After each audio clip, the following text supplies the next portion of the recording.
Welcome to the Sour Go-to-Market SaaS Takes podcast, where all your favorite SaaS leaders spill their controversial opinions while testing their taste buds. Get ready for sour candy with even sweeter insights. Hey, what's going on, everyone? I'm Jason Hassenberg, and you're tuning into the Go-to-Market Sour SaaS Takes podcast, the show with sour candies and even sour takes. Today, I'm joined by Katie Penner, the head of sender relations at Sendoso, a gifting platform helping companies stand out by giving them new ways to engage with customers throughout the buyer journey. On top of that, Katie is a powerhouse. She's a go-to-market partners ambassador and a go-to-market community founding member of Rev Genius. Katie, thank you so much for joining me today. Are you ready to take the sour plunge? Oh my God, I am as ready as I can be. Let's do this thing. Let's go. So the 5 sour candies we're going to be trying today: sour Skittles. It's a level 9 on the Pucker Index. We have Warhead Popping Candy, a level 20. We have Crybaby Tears, 34. Barnett's Mega Sour Candy. This has been the most impactful sour candy. Everyone's been having those crazy faces. It's a level 40. And then we do Toxic Waste Nuclear Fusion, a level 43 to tie everything up. That Oh, being said, let's get on to your first sour take. Let's go ahead and eat our first sour candies, sour Skittles. I wrap those individually, so they might be a little bit tough, but I can handle sour Skittles. I can do this. yeah, I love sour Skittles. All Oh, right, sour take number 1. Companies should encourage their employees to build their personal brands on LinkedIn, not shy away from it. I yeah, love it. So absolutely. yeah, why do you think I that? I mean, it's obvious, right? I think we're Yeah, shifting into this kind of self-directed buyer situation where buyers today want to choose their own journey. They're not going to paid ads to make buying decisions, right? They're not going to your website. They're going to their communities, to their friends, to people that they trust.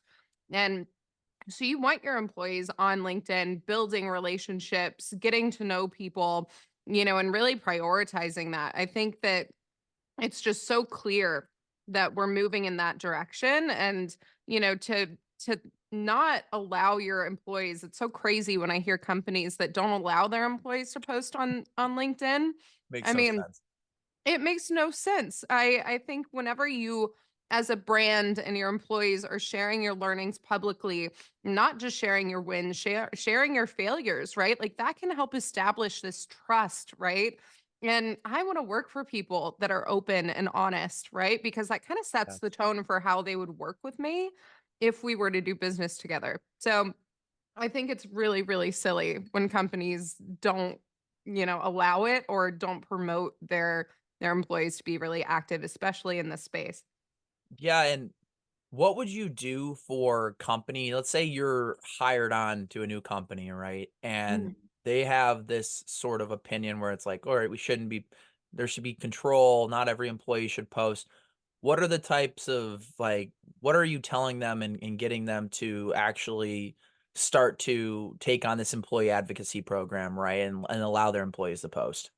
Yeah, so I think it all goes to statistics, right? If we think about building relationships, we also kind of get the trickle effect of referrals, Yeah. right? And, more people speaking about our brands. And, as soon as someone hears gifting platform, I need a gifting platform, I would hope that all of my LinkedIn friends would immediately think Sendoso because of me, right? Yep. And so hopefully for the business, that brings in more referrals. And most businesses experience closing ratios of about 10 to 30% from other lead sources, right? Yep. But referral based sales usually close at 50 to 70%. Wow. So companies should really start thinking like how can we get more people to start talking about us and championing our brand, and like LinkedIn is that, and allowing your employees to have a voice and to be vulnerable and authentic, I think really is the key there. What is Sendoso doing to empower their employees? Because I know, like Junior, I've seen his post out there, and Chris, I've seen his post. I think he was the main person years ago that was posting all the time. Yeah. How have you guys just encompassed and like really encouraged your employees to get out there and just post? Yeah, so, that's kind of my job now is like, how can we encourage this and how can we promote? And, so we have quite a few people that actively post. Now we have, with Alice joining Sendoso, we have people from Alice who are really getting into it as well. But we run spiffs sometimes and we say like, hey, go promote this. We'll choose a random person, if there's an event to send a Yeah. gift to. But also I think it all comes down to like having a voice and kind of explaining that to everyone that I work with and saying like, look at what it's been able to do for me. And you're a million times more brilliant than I am. Imagine what it can do for you. Right.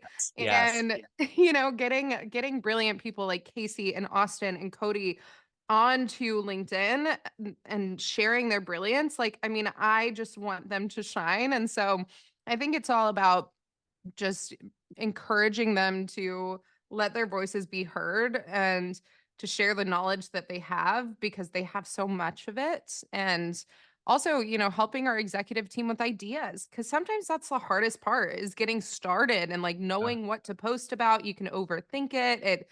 You read your own sentences over and over again, then you think they sound silly. So, sometimes I'll message Abe or, I'll message him prompts like, hey, I would love to hear this from you. Like, what are the things that I would like to hear from our exec team and the Yeah. stories that I think that they can tell? And so it's just really encouraging people and, hopefully sparking some inspiration. And then we also have, a social Slack channel where we're able to share everything that we're posting, etc. So that also helps. What I know there's like a heavy debate going on. Like, does the founder have to be posting? Do they have to be engaged in the community? Or, there's a lot of founders out there that don't want to do that and would rather rely on their employees to do that. Where do you see the mix there? Yeah, so I mean, it's interesting. We can take an example, right? With Alice joining Sendoso, right? That was the like most recent huge thing that we announced, Yeah. and we posted from the company page.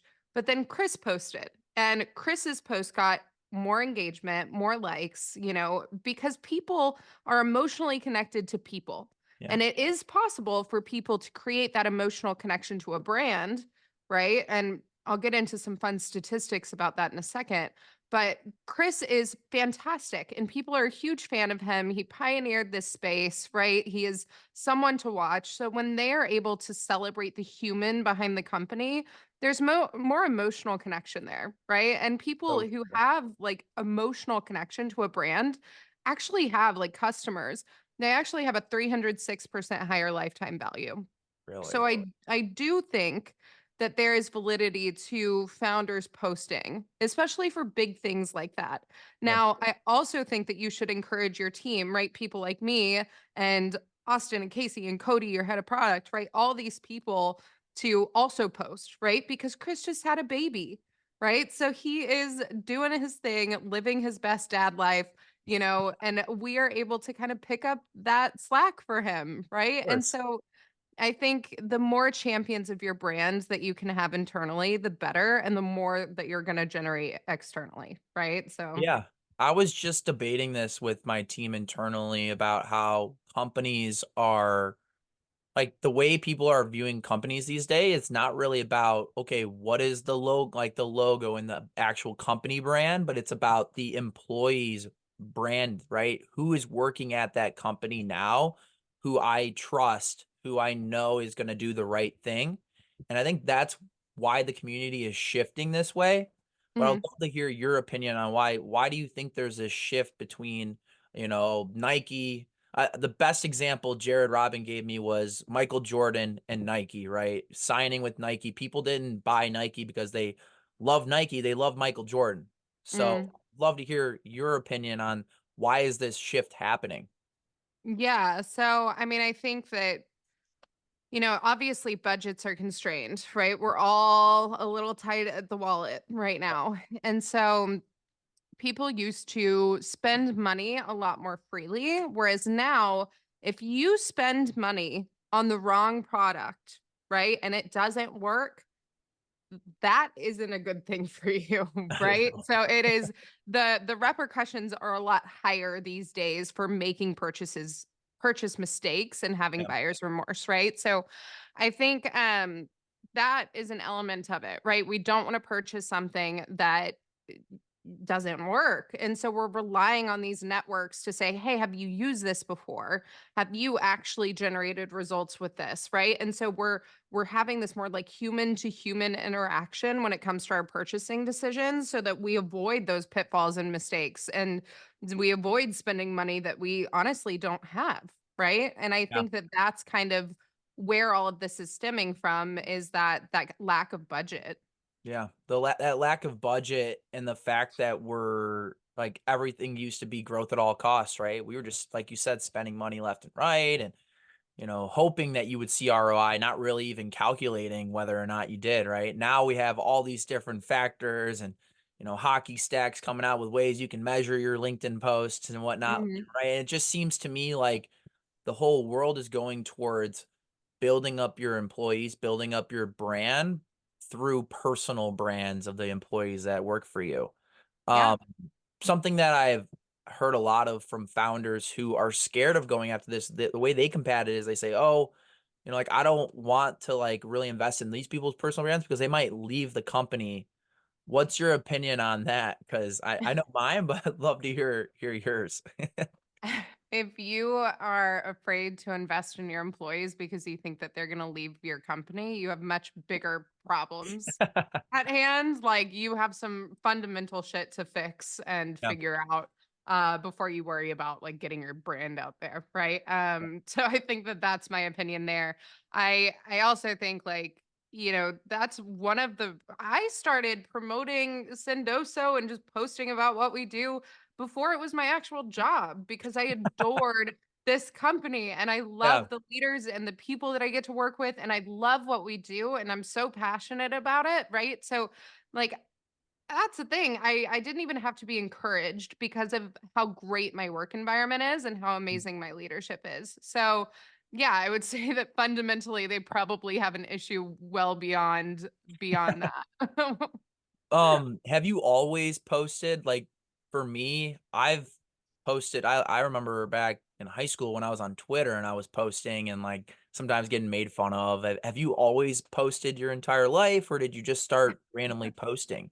That's a great question, and I don't know how many people know this about me, but I actually I don't have Instagram, I don't have Facebook, I don't have Snapchat. I don't even know what the apps are these days. But I don't have any of that on my phone. Now, you may see some old accounts from like high school, but I don't do any social media except for LinkedIn. Wow. Of And I think that that's just because of where I'm at in life and what my priorities are, right? course. I value my job. I love my job. It's kind of become my personality. Like, let's be real.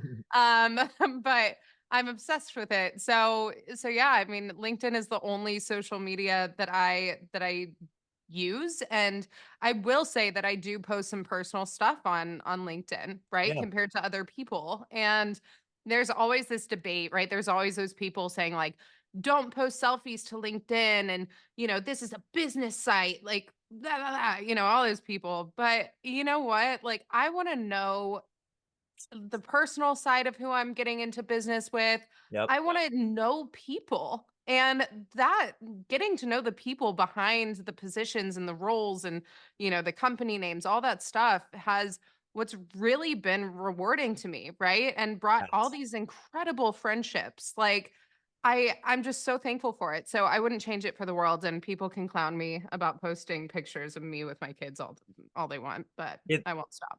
I love it. I love that you do that. And like to be honest, you and a couple other of the people that I've been following for the last year have encouraged me to like step out of my comfort zone. Like I don't post a lot of videos. Like doing this podcast was a big step for me in this series because I just don't post videos all the time.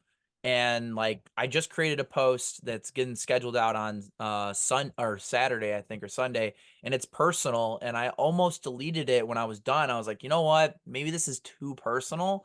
But then I Mm, was like, "You know what? Screw it. What's the worst thing that could happen? A couple right. thousand people watch it and a couple people dislike it and that's it, right?" Like move on with your day. There's not that big of a deal. One post isn't going to kill you. Yeah, yeah. And I've found that myself, right? If I try to schedule a post out that is in any way vulnerable, I will find some reason to delete that. I will Yes. doubt myself, right? And so what I've started to do is I actually don't schedule anything. Like once Oh, something hits me, I type it up and it is live. Like which is probably like the worst thing to do as a social media manager person. But I mean, for me and my personal page, right? It yeah. doesn't, I want everything to be authentic. I want it to have its moment. I want it to be raw and fresh. So, yeah, I totally get that feeling. But honestly, like you have such an incredible, I mean, look at the lineup for this podcast that you were able to generate. Like, you have so many people rooting for you, and so many people just want human connection. I mean, I think that we're seeing our buyers demanding it.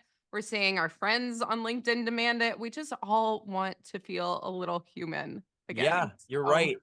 And it's funny you say that because I just shot with Morgan J. Ingram, and he mhm, dropped this tip for me, which I just could not believe how empowering it was. So every Friday at the end of his day, he'll go a whole hour and drop voice messages to people instead of like replying like written text. And he's mhm, like, dude, try doing it, see how it works. You'll be able to send out 100 voice messages in the time you do 5 or 10. And it yep, actually did work efficiently, and it also provided a bigger impact because people want to hear your voice. They want to feel like it's personal. And so like if you're yeah, taking the time to send that voice message, that's just a great way of building out like that community and showing that you care, because you could put more effort into writing like a full paragraph, right? But why there's not try something different? Have you sent any voice messages yeah, through LinkedIn? I definitely have, but I should definitely do it more because you're absolutely right. Like I think when you hear someone's voice and their tone and how excited they are, whatever, it's so much more impactful. Yeah. I've gotten a few of those voice notes from Morgan and they make my day, right? And Seriously though. they're incredible. So yeah, I'm gonna challenge myself to go send some voice notes today. Love it. Let's do the sour take number 2, Katie. Thank you so much for Okay. that first sour take. That was incredible. All right. I'm Second candy, sour warhead, or warheads popping candy. It's like Pop Rocks. oh, okay. Oh my God. It's It's hard. falling Yeah, everywhere. you got it. I got it. Here we go. One, Do I two. put the whole thing in? You don't have to. Totally up to you. I'm gonna do the whole thing. Here we Okay, go. fine. Well, I'm not gonna be a pansy about it. Oh, mine's like stuck in here. It's Okay. not that sour. It's more of the texture. Okay. I haven't had Pop Rocks in so long, so just so cool to experience that. Mine's blue. You gave me blue. My whole mouth's gonna be blue for the rest of I know. the Melissa Gaglione, her, if you look on the post I'm posting tomorrow, the thumbnail is of her with her tongue out blue. It's hilarious. day. Oh my God. You set me up for fail. My teeth are turning blue. Fuck. Hopefully you have no client meetings after this. I actually do for the rest of the day. Sour take number Oh, 2. Traditional influencer marketing is stale. oh gosh, it is. Okay. So, traditional influencer marketing is so cringy to me. It is very transactional. It's like, "Hey Jason, for $250, I'll pay you to post this exact script or a video of you doing X," right? And Yep. that's the extent of the relationship. Yep. And typically these companies like don't actually care if you're using their services.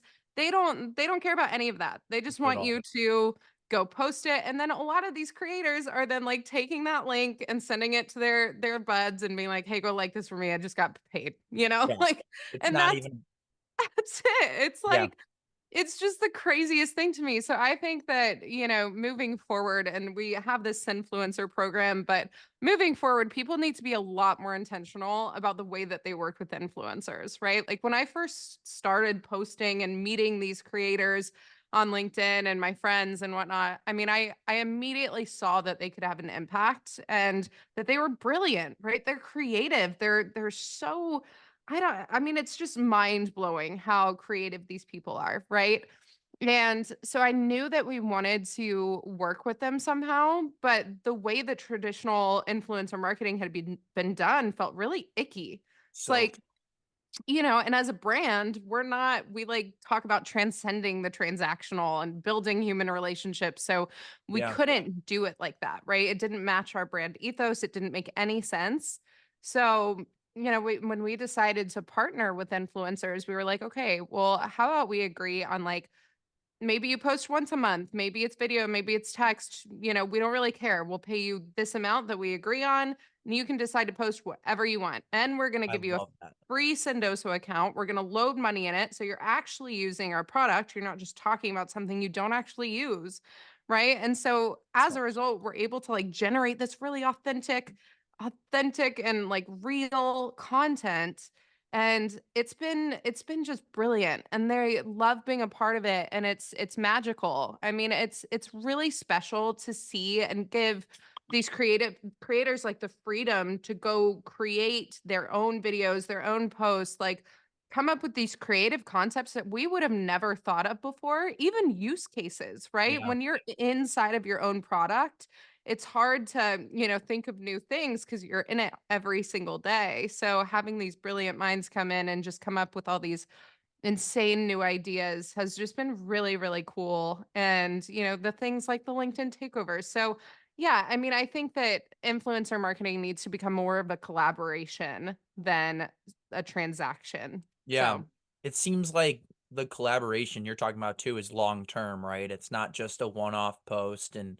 it's not just okay, I'm gonna contact my friends in Slack and get them to network mhm, with the post or engage with the post, right? And so right. my my question to you here would be for people who are trying to build out an influencer program for the first time. How do you just start, and you don't have to give anything away with what you did, but you kind of already did, but for if you were walking into a new company, how would you set that up? Yeah, it's a great question. So I think the first thing that I would do is talk to some influencers and interview them. Be like, hey, how could I create the most delightful influencer program that you would want to be a part of? Yeah, Right. And see what they say. Right. For some people, which I doubt these aren't the kind of people that we're working with, but for some, it might make sense for that transactional situation. But I would go on to bet that a lot of them want access to your product. yep, That's the first thing. I mean, I think if you're paying someone to post about your product that doesn't use your product, that's a little silly. But I yeah, think the biggest thing is like interview the people that you would want to be a part of your program. Figure out what would make the best experience for them and then go from there. That should always be step 1. that's it's such a smart like way of thinking about it, because like you could get ahead. Like for me, I was trying to build out an influencer program for sales intel, and I got ahead of myself. I was just messaging people, oh, like, would you want to be a part of it? But I didn't really have a goal. So I like kind Mhm. of slashed it, and I'm like, all right, we're not doing this right now. Let's figure out like what do we actually want to accomplish here? And then like what are the people involved? Like why do they even want to work with us, right? Because Yeah. I know for like sales intel, it's just a crowded space, and a lot of these influencers are already taken up by competitors. So Mhm. a quick question to you, because I know like Sendoso has some competitors and there are people who are representing them. How one, like how do you approach a conversation with someone who is working with a competitor that you would want to be an influencer? And maybe you don't, but that's that's something that's top of mind for me right now as I was building that out. Yeah. Well, for me, we don't have a ton of like our competitors don't do a ton of influencer marketing. So thankfully it wasn't a huge hurdle. There Yeah, was one person who, has a relationship with a CEO of another gifting platform and so didn't want to cross a line there. of And we are course. still very good friends. But yeah, I'd asked him to be a part of this influencer group early on, and he, kind of told me that there was some politics going on there. So just let it go. I Yeah. let it go and I moved on to the next people, and we still talk all the time and we're great friends, and there's no, no harm, no foul. There's Yeah. a ton of brilliant creators to choose from, and a lot more that want to become a part of the program. So I would just say, if that's the case, like just move on, find someone else. There are so many people, so many creators that there's plenty of people to choose from. There's no need to get tripped up over one person. I love that like take there because you're not leaving the conversation being like, screw you, like, and you're feeling hurt, right? Like you're leaving and you're like, yeah, no big deal. We're still friends. Like, let's talk. And like you're Yeah. leaving that door open for something to happen later. Or who knows, like you should be friends with everybody now on LinkedIn. And especially if you're in SaaS, the community isn't that big. If you're a jerk to one person, pretty much everyone's gonna find out, right? Yeah. Yeah, exactly. And I've posted about this before, but like I don't get the whole like animosity towards competitors thing. Like Yeah. I don't understand it. Like at the end of the day, we're all here to make a living, and some people may be more obsessed with their brands than others, but like at the end of the day, we're all humans first, and I think that that's kind of how I always look at the situation. Like, I mean, when I'm at trade shows and I see competitors around, I always go and introduce myself and offer them some swag that might be not branded, things Yeah, like of that. course. But I just think that whole like mindset's silly. So why would you let, and that's the thing, like if you have real authentic relationships with these people, there's no reason to let No. competitors come in between that. It's silly. Well, and it can no, future whether you're trying to buy them or whatever's happening, right? Like you're just you Mhm. don't want to ruin any Yeah, relationship, yeah, right? you don't wanna be the asshole. Don't be Yeah, the there's no asshole. reason to be that snarky person in the room. Yeah. And like I think we've all encountered a couple people like that, and you kind of take a mental note and like, oh, okay, like not messing with that person anymore, like, right? Yeah. This is a very small space. Like, it is very, very small, so treating people with kindness is so, so important. I mean, now that I, deal with our brand and partnerships on the social front, like, I am always asking my friends, "Hey, what do you know about this person? What do you know about this person?" And yeah, you're absolutely right. Like, if you don't treat people kindly, it shows and Yeah. people know. Yeah, and it kind of goes then I'm only saying this because I deal with a lot of executives, and for a lot of the time in my career I was always kind of the entry level employee. So like I saw what executives were actually kind and nice to people who they that aren't to their level, right?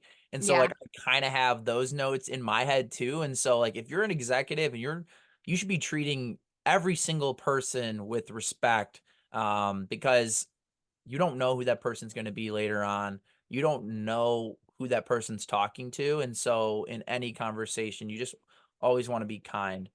Yep. Mic drop. Yep. Absolutely. Sour take number 3, Katie. Okay. Crybaby tears level 34. This is when things, this is Oh, almost a is this the turning bad point. one? Oh, No, no. this is the turning point. Um, the next one's very bad. Here we go. I'm Building scared. a platform. Go ahead. I don't think I've had sour candy in like years. I I love sour candy, so whenever I go to the movie theater or something, like I'm grabbing sour gummy worms or something like that. I These don't aren't know. too bad. No, no. I thought they were gonna be worse when I got them, Yeah. but not the craziest sour, They're like a compared to sour Smartie texture. yeah, yeah, exactly. All I'm right, into sour take number 3, and if you're into it, you can get them on Amazon, so that's where I got them. They're not you can't find them in stores, I can't find them anywhere, it. so had to order them. Sour They're take good. number 3. Building a platform by tearing others down is icky. Now, we kind of were talking about this a little bit ago, Oh, but I can see you're passionate about this topic, so I'll let you take it away here.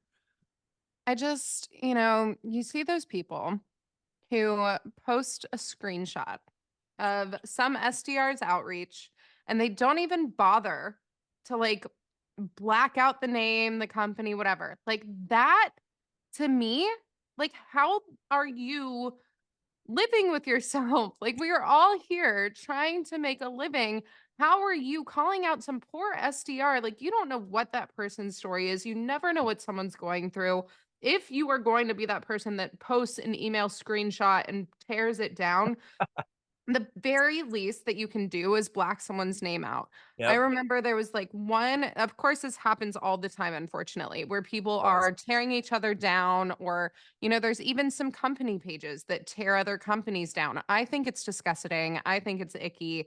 Yes, you have followers because everyone wants the tea, but like, is that really the brand that you want to put out there? I remember maybe a few months ago, this guy had posted a screenshot of SDR outreach from one of my competitors Mm. and didn't black the name out, didn't do anything to protect this kid's identity as he Yeah. was being torn down. And it Deeply irked disappointed me there. so much. It's like this massive creator. You have a huge platform. You just embarrass some kid who's just trying his best, trying to put food on his family's table. It irks me. If you can't build a brand by being kind and supporting and uplifting others, then you probably don't deserve to have an audience in the first place. Yeah, yeah, you're so right, and it goes even further than that. Like, if if like you're actually trying to post something like that, like, don't you have a second thought where you're like, okay, I shouldn't post this, right? I definitely should not post this, especially if you have all the power and you have 100,000, 200,000 followers. What you're actually doing is just you're hurting your image while Mhm. hurting someone else's, right? No one Yeah. wants to be with someone who is negative, who's looking at the glass, half empty, right? And to even go, to even touch base, on that further, it's like they never sent a bad email before. Please. I think we all have sent a bad Yeah. email. I remember being in college and I was I was an intern and they were like, "Yeah, just send emails out." And I had no fucking clue what I was doing. I was just sending emails out left and right. It was Yeah. digital transformation. I didn't even know what that meant at the time. I'm like, "Yeah, we change your website." And they're like, "Who are you?" Right? Like, so I just have some compassion, right? Like we've all Yeah. sent a bad email before. Yeah, I mean, I just think that it's like the fakest, grossest thing. And the second that I see that, I immediately like you go on my never ever list, right? I unfollow you. I will never ever work with you or the company that you're associated with. That is also important.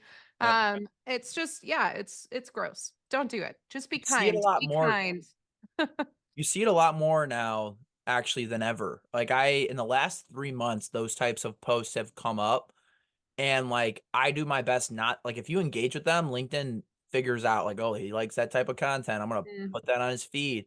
And so like you said, when I see something like that, I 100% will delete it or unfollow the person. I've done that with people who I respected for years, right? That I followed and then one day they started posting this. I'm like, I just can't have this negative content because what it does is it starts to play on your mind and make you think that it's okay to post like this, right? For a mm. lot of these younger, people who don't post that much, who are scared, they're looking at this as examples.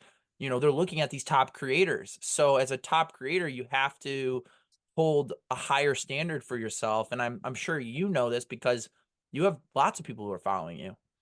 Yeah, I mean, I think it just all comes down to like, what kind of person do you want to be? Right. And if you have to post things like that to get engagement, you're not doing something right. You're not providing value in other ways. And, maybe this isn't for you. Or But it's all about being kind at the is end of there the a way day. to flip the script on a situation like that, where you're not posting, instead you're actually giving advice or something?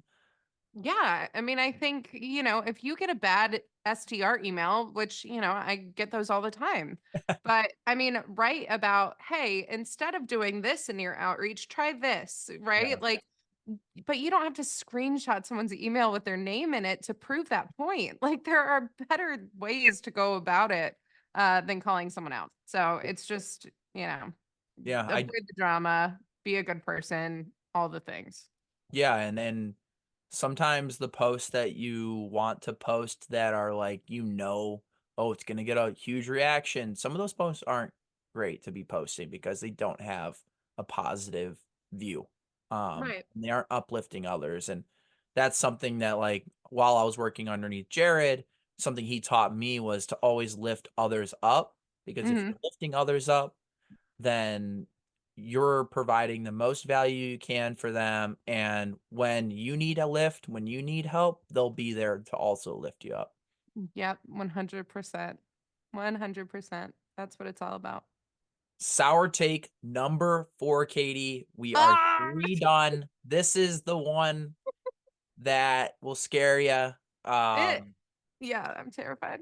Some people leave it in their mouth the entire time. It has like a sour, it's the outer edge of it is sour. But the inner part is sweet. So if you get to the inner part and you want to throw it out, you can. I'm gonna keep it in, but some people just are. It's hard to talk while because it's big. So Jason, I'm so afraid. Is don't be it worried. really bad? Is it really It is. It is. Stop it. Is it worse than toxic waste? So like this, like it's a sour. It's more sour right away. So it like covers up the toxic. When you get to the toxic waste, you're already sour. Oh, oh my God. Sour take Oh my number God. 4. Mm. Relevance and personalization are necessary in outreach today. God, this is terrible. Oh, it's brutal. Um, uh-uh. Do people eat those for fun? I don't know. I mean, How do you, I don't how, know. why? I don't know how what I don't know how it's people are having this stuff, but Oh, that hurts. it hurts. Yeah. You know what? Morgan literally had it. He's like, this isn't sour. I'm like, what are Okay, you talking about? Morgan's a liar. He was straight facing the entire show. He's like this. I'm like, dude, there is no effing way that you're just getting through this. So I told him I'm gonna send him like the most sour. The most sour thing actually on earth is a fruit. Forgot what it's called, but it's some Mm, sort of fruit. I think it's in, want to say it's in Europe or somewhere, some other country, but I obviously couldn't get it. But it would be yeah. very cool to get that and send it to him. You Just know, to try to yeah, crack him. just to get that funny face of his, because he That was was not falling. terrible. I feel like the whole roof of my mouth is like cut up. Oh, Yeah. I'm oh so my God. sorry. Ah, okay. So, yeah, the waiver's coming in handy now. Um, no, just kidding. But that was very sour. So, yeah, I think personalization and relevance are necessary in outreach today.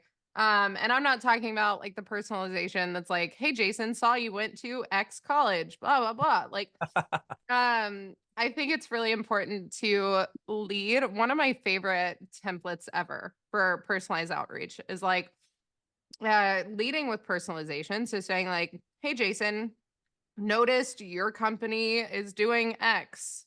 X might be a priority. My company has helped companies fix this problem with X, right? Yes. Like worth a chat. And then PS, saw you run a sour GTM takes podcast, wanted to send you my favorite sour candy, right? Like something that's like really personalized and thoughtful.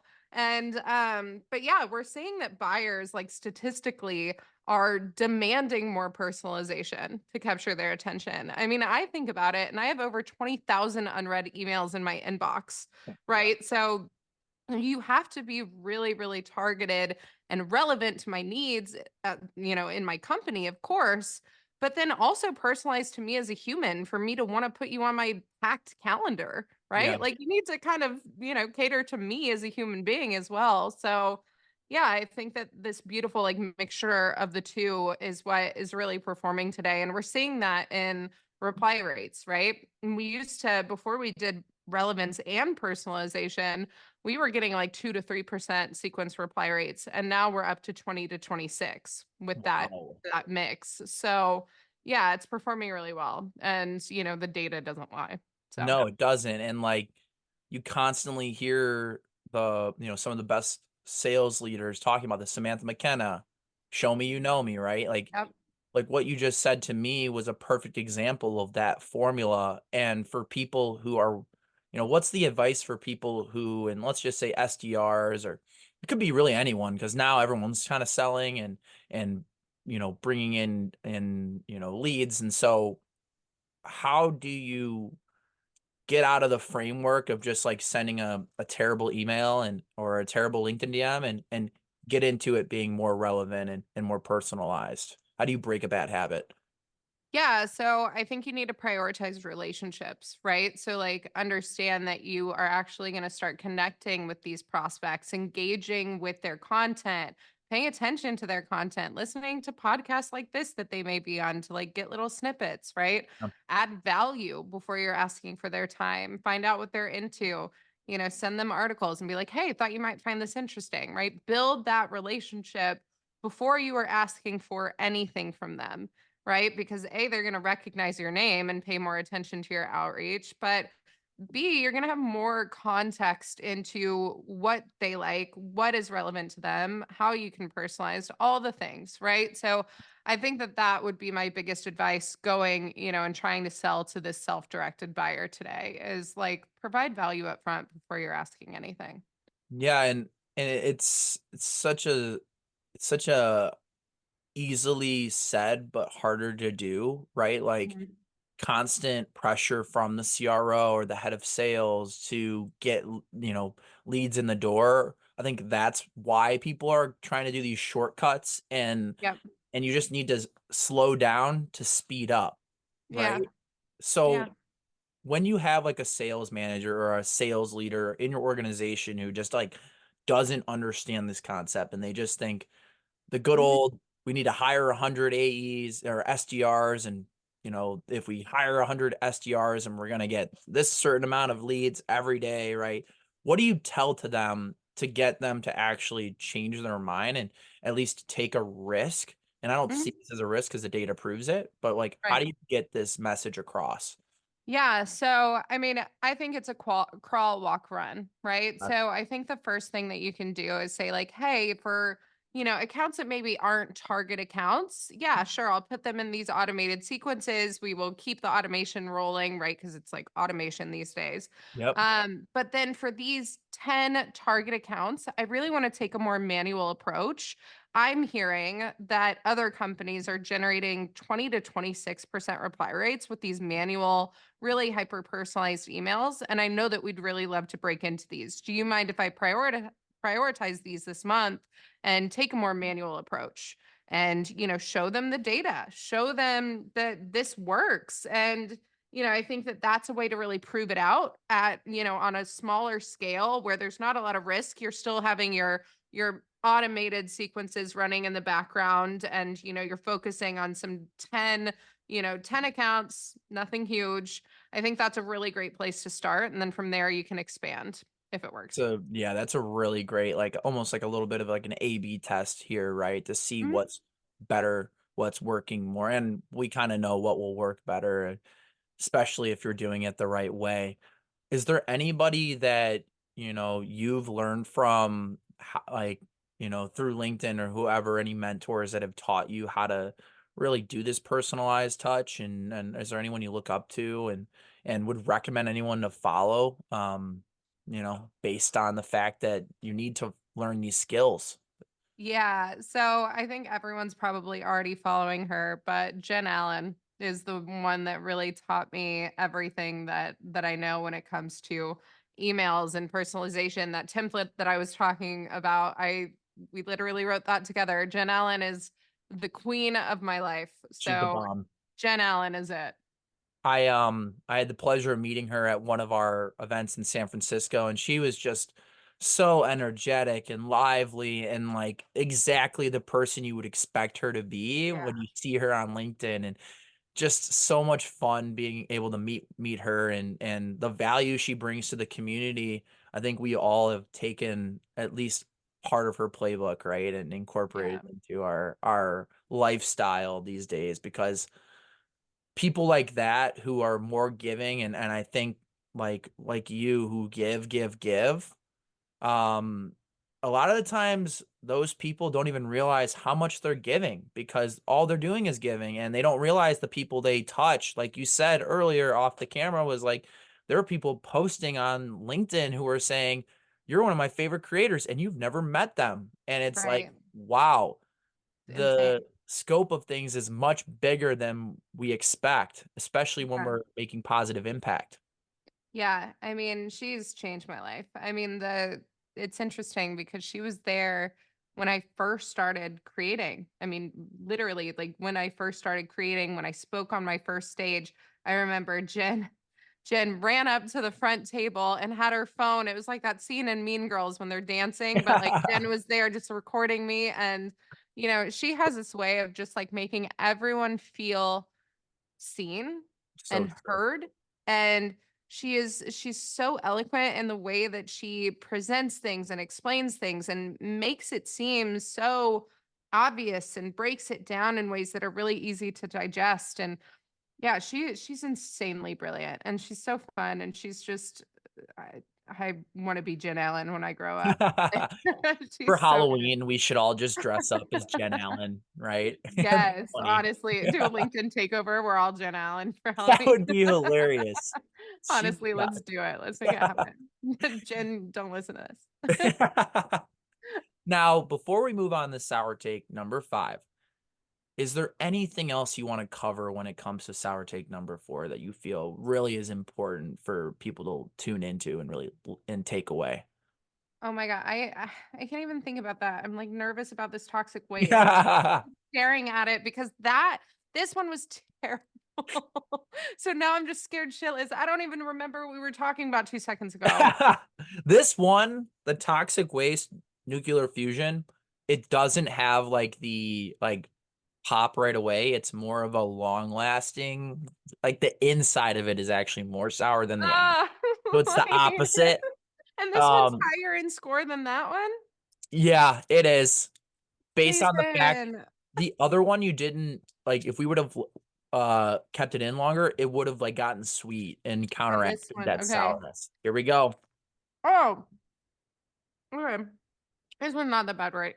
Oh. No, you're like you're already, after the fourth one, you're already like kind of up to the challenge, I'm not up to the challenge. Oh my God. Oh yeah. I'm about to start drooling. Has anyone Um, drooled on this show yet? Jason Widup, I asked him to be on. He's like, I can't do it. He's like, I'm not able to for some like his glands, they will like swell up if he has any sour candy. So he's like, dude, I want to get on. Like, what do we do? I'm like, let's do like kombucha or something, man. Something crazy, right? Just different. So Oh my God. you're not the only one. I And I've think done I got this. all the sour out. It gets worse. Mm-mm. I think mine was cracked. There's no way it gets worse than what it was. All right. Sour take number 5. Mm, We're wrapping this whole thing up. yep. Gift without expectation. Yep. Love it. Yeah. So I think there's a lot of people out there that say, "Oh, Sendoso, like bribing with gifts." Actually, that is exactly the opposite of what we talk about when we talk about positioning gifts.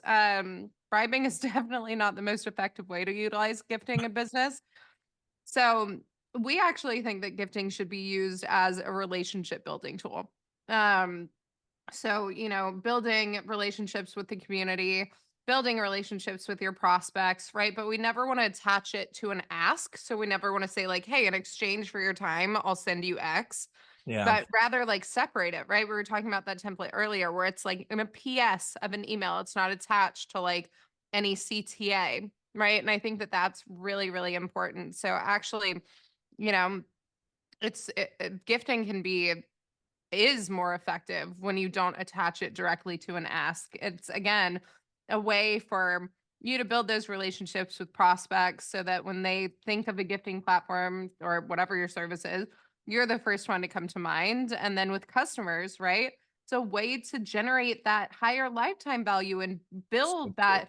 that brand loyalty that generates that 306% higher lifetime value, which is insane. That is incredible. Yeah. Also, company or customers who are emotionally connected to a brand have they're way more likely to refer you as well. It's like 75% compared to 40 something percent, Wow. right? So like it matters, and making people feel valued matters. Your customers especially in this market. If you're not making your customers feel valued and, thought of and heard and all of those things, your competitor is standing right around the corner with a competitive price, and they are going to scoop them up, and y'all are just going to be in bidding wars for the next who knows how many years, right? You Yeah. need to set yourself apart. You need to build that brand loyalty, and gifting without expectation in return can help you do that.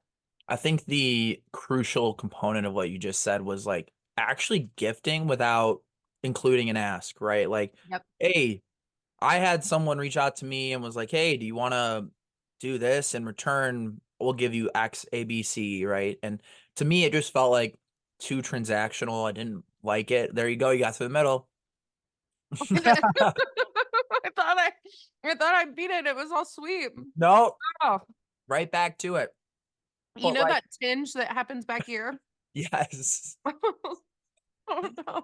I'm lucky to have done this 15 times now. So I'm like, I'm mostly done, but that fourth one still hits me like That hard. one's Now it's way worse. Yeah, I think so One's too. This I one's think so unlike too. anything I've ever put in my mouth before. I've had a couple people say that, and like it's just big, so people are like, oh my God, that's intimidating, you know? Mm. But it hurts. Yeah. Like this one's like sour candy. Yeah, it's sour, it's whatever. But this one's like it I the only way that I can like even think to describe it is it feels like your mouth is full of static. Yeah. Like firecrackers going off all at once. Gets numb too. Yeah, not into this at all. And I can't wait. I thought I was gonna do so good. I thought there wasn't gonna be a screenshot that would be ugly. I can't. I have to proof it before you post it because I know it's gonna be so bad. I Oh won't do you as dirty as I've done Mason or anybody else. oh my god, it's gonna be so bad. I can't wait to see it. Oh, my jaw hurts. Going back to Sour Take 5 though, like when I went to the Sendoso dinner in Chicago, Hmm. I kicked it off well with Tanner and we were chatting for 45 minutes and unexpectedly it's like, hey man, like really enjoyed our convo. Like put your name in. I'm gonna send you like a little gift. And I was like, wow, like that's really nice of you to do. And like I had a couple, I had a couple beverages in me, so I was feeling good. I'm like, this is awesome. Are you kidding me? And then it just showed up a couple weeks ago. It was a pasta making kit, Oh, nice. pesto, and it was incredible. Like I made that with my niece. After I made it, I'm like, why did I not videotape this and like put it on LinkedIn? It would have blown up, I really think. But like those are the experiences that people want. You don't Mhm. want something transactional, right? And so what's the advice for like what do you tell people who continue to just like who are using your product like it's not working, it's not helping, and you look and you dissect and it says, okay, well, you're using it with an ask, like you're Yeah. asking for someone to take a meeting with you and you're sending, whatever. How do you get them to change up what they're doing? Yeah, so that's actually part of my job, which I don't think a lot of people know. But a lot of what I do is I meet with our customers, and I do sales and sales development trainings. So I meet with their entire teams and I say, "Hey, look, I used to be in your seat. Here's what actually works. Here's the data to prove it. Love that. I'll pay your whoever on your team books the most meetings this month will get $100, right? Go. Like make it fun, right? Yeah. But also like back up what I'm saying. Like I've been in that SDR seat having trainings from some other company telling me what to do. Like, most of the time you just turn off your camera and go make like a grilled cheese while they're doing that stuff. So So I know that when I do those things, I need to back it up with the data. I need to, come in and, teach them the things that have really made me successful. And yeah, so that's been really fun. But I mean, we have a whole training deck. We have templates for them to use from, what I've written that generates those 20 to 26% reply rate. So we give them everything that they need to be successful. And I think that that level of enablement really helps our customers succeed. So we're Is really that proud of that. is that data available for people who aren't customers but are just trying to figure out tips on how to send gifts? Yeah, so we posted in fact all of the sequence is actually on a blog that I wrote right after SaaStr because that room was filled and that's what I talked about. So we decided to create it into a blog. So all of that sequence stuff is live on our website and you can Cool. go see all of that at any point. And then we plan on producing more playbooks as we go along. We just released one with Grove Cookie Company, but we're definitely taking like a more strategic step towards learning in public and sharing our knowledge in public. So, if you're curious for any of that stuff that's to come, follow the Sendoso page for sure. Definitely. And, you know, if you have questions, I'm not volunteering you, but if people have questions, like reach out to Katie. Like she'll be more than happy to help, but obviously Yeah. she's busy. So, No, reach out uh, to me. I will make yeah, time for you. Come she'll on. figure it out. Yeah. Katie, as we're wrapping this whole thing up, we made it through all 5 sour takes. Barely. We talked about a lot of different things. If you were to summarize the main point of this entire show into a few sentences, that you'd want people to walk away with and insights, what would it be for our listeners? Yeah, I think just focus on making the buying experience delightful for your buyers, right? Remove barriers, always lead with empathy and kindness, and always give more than you take in every situation, whether you're selling or building relationships or strengthening relationships with customers. Just be a good human. Yeah. That's my advice. Just be a good human and everything the rest will follow. Just care about people and treat them kindly. Katie, thank you so much for all of the advice today, the insights, the laughs. I haven't laughed this much on one of these shows yet, so that's just incredible to get to meet you. I know we haven't met, but we've been commenting on each other's posts and DMing, so it's really nice to finally get to meet you, and hopefully we'll see each other at some sort of in-person event this year, later down the road. Yeah, yeah, absolutely. Thank you so much for having me. This was very fun, other than this guy. Yeah. I'm gonna send you a couple just so you can like send them out to people. Like that would be hilarious if we did some play here where we just got a bunch of the influencers taking this sour candy. Honestly, if you're coming to B2BMX, you should bring them or send them with someone on your team or something. I will just give them to my teammates without any context and see what they think. Let me I'll send it to you. Maybe I'll send it to you. I think they come in 25 a pack. So Oh, just heck yeah. hand them I'm gonna out and just send me a video of some people. That's all. Oh, It'd be yes, hilarious to we see. can we can film a little promo. Yeah, absolutely, I will do that. Love it. So for anyone out there wondering where can you find Katie, we like if you watch the podcast, then she's only on LinkedIn. So follow Katie on LinkedIn. And if you see something like on Twitter or something, that's probably your old past account. Yeah, You can follow Sendoso on LinkedIn. They have a huge following. They're posting tips about gifting and how to improve the buyer experience. So everyone there who enjoyed the video, please drop a like and please go follow Katie and Sendoso. Katie, thanks again so much for joining me today. absolutely. Thanks so much for having me. Bye, See ya. guys. Thanks for listening to the Sour Go to Market SaaS Takes podcast, sponsored by Sales Intel, TAC, The Juice, Rev Genius, and Hockey Stack. More bite-sized content is available on our LinkedIn, YouTube, TikTok, and Instagram.